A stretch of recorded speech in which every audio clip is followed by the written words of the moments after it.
My name's Elizabeth Garcia. I am a lawyer in Edinburgh, Texas, and I practice civil defense litigation.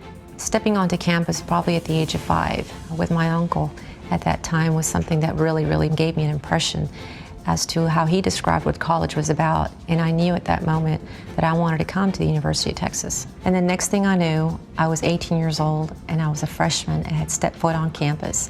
And there was nothing but sheer excitement. And I knew I've made it. It was my sophomore year, late July.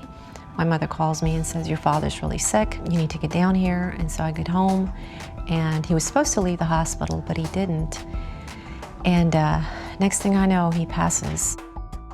I saw my mother at the young age of 53 being a widow. So I called her and I said, "I think I'm going to withdraw from my classes." And she was at my door the next day and knocking on my door, and she said, "You're not withdrawing from school. This is your dream. This is exactly what you wanted to do.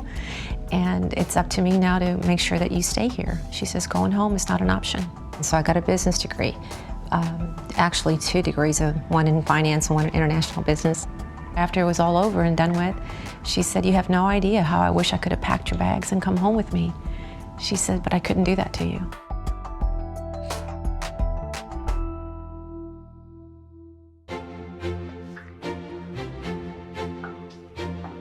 I was about 37 years old when I decided to provide an endowment for the University of Texas Law School.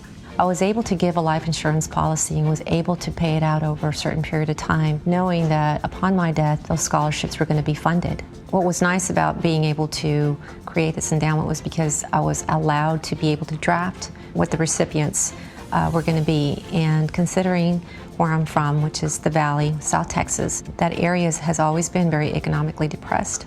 However, there are kids, all of us, have big dreams to come up to Austin, the University of Texas, and that's exactly what I wanted to do. I wanted to make sure that somebody from my high school who's bilingual would be able to attend the university. It's amazing the type of reaction you get when somebody asks you a question. Where did you go to undergrad? Where did you go to college? And you say, "Oh, the University of Texas at Austin."